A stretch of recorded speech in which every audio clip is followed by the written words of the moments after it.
Right now, you have 47 apps on your phone, a streaming service with 10,000 things to watch, a podcast for every topic that has ever existed. And somehow, you still get bored. So here's a question nobody thinks to ask. What did ancient humans do when they were bored? Not medieval humans, not ancient Romans, not even ancient Egyptians. We're going back further than that. 100,000 years, 200,000 years. Back when there was no writing, no art, no music, no language as we know it. Just people, sitting there, with nothing to do. The answer changes everything we think we know about creativity, religion, and why your brain works the way it does. But first, did boredom even exist back then? This is actually a serious scientific debate. For a long time, researchers assumed our earliest ancestors were too busy surviving to get bored. Every waking hour was hunting, foraging, building shelter. There was no downtime.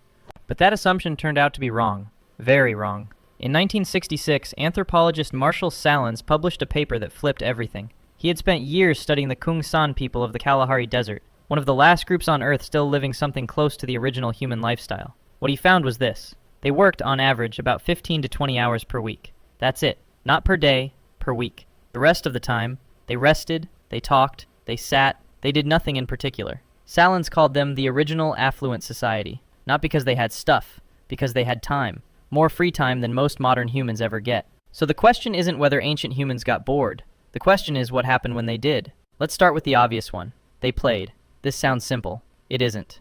In 2010, archaeologist Francesco De Rico and his team studied a collection of shells found at a site in South Africa called Blombos Cave. The shells were 75,000 years old. They had holes drilled through them, and they were coated in red ochre. These weren't tools. They weren't weapons. They weren't food. They were beads. Someone had sat down 75,000 years ago with nothing better to do and made themselves jewelry. That's the oldest known art object in human history, and it started with boredom. But here's what's really interesting. Making those beads would have taken hours, maybe days. Drilling through a shell with a stone tool, without electricity, without metal, without patience built by a lifetime of entertainment. That is a long afternoon.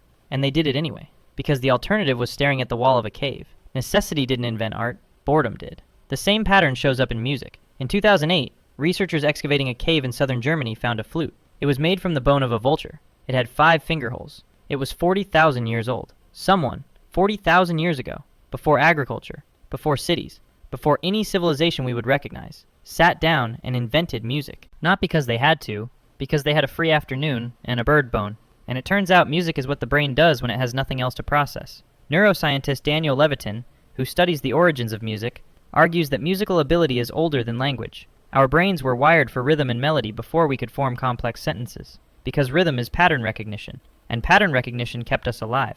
But boredom didn't just invent art and music. It invented something far more powerful. It invented imagination. Think about this. You cannot be bored without a concept of time.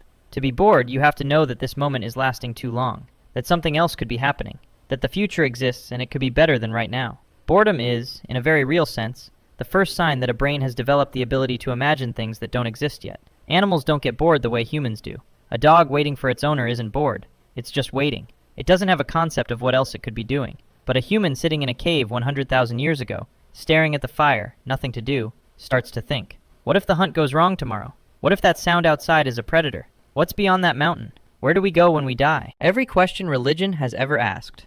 Every question philosophy has ever asked. Every question science is still trying to answer. All of them started the same way. Someone was bored, and their mind started wandering. In 2013, psychologist Sandy Mann published research showing that boredom significantly increases creative output. She had people perform the most boring tasks she could devise, copying numbers from a phone book, and then tested their creativity immediately afterward. The bored group dramatically outperformed everyone else, because boredom forces the brain to generate its own stimulation, and the brain, when left to its own devices, is extraordinary. But there's one more thing ancient humans did when they were bored, and it's the one that mattered most. They talked.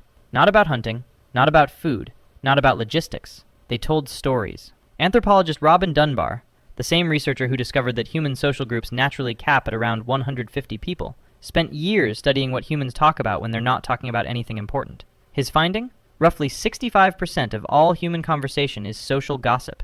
Who did what? Who said what? What happened to someone you both know?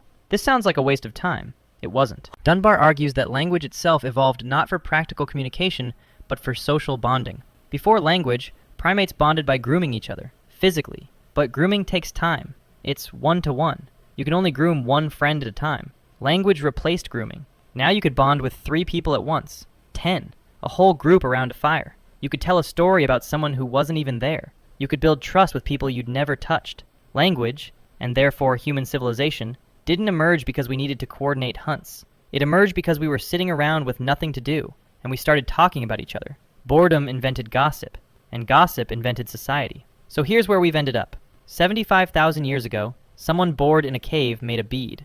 40,000 years ago, someone bored in a different cave made a flute. And somewhere in between, people sitting around fires with nothing to do started asking questions no one had answers to.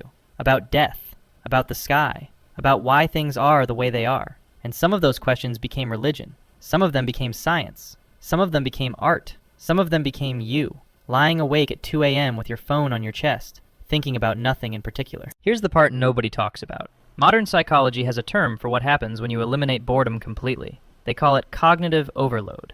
When every moment is stimulated, the brain never gets the chance to do what it was built to do in the quiet moments. Process, consolidate, create. The default mode network, the part of your brain that activates when you're doing nothing, is the same network responsible for creativity, self-reflection, and empathy. It only turns on when you're bored. We spent 300,000 years learning to fill silence with something meaningful. Then we invented the smartphone, and we've been filling silence ever since. But every time you put the phone down and sit with nothing for a moment, every time your mind starts to wander and you let it, you're doing the same thing the person in the cave was doing, the same thing that made the bead, the same thing that made the flute, the same thing that looked up at the stars and started asking why. Boredom didn't hold ancient humans back. It's what made them human, and it might be doing the same thing for you, if you let it.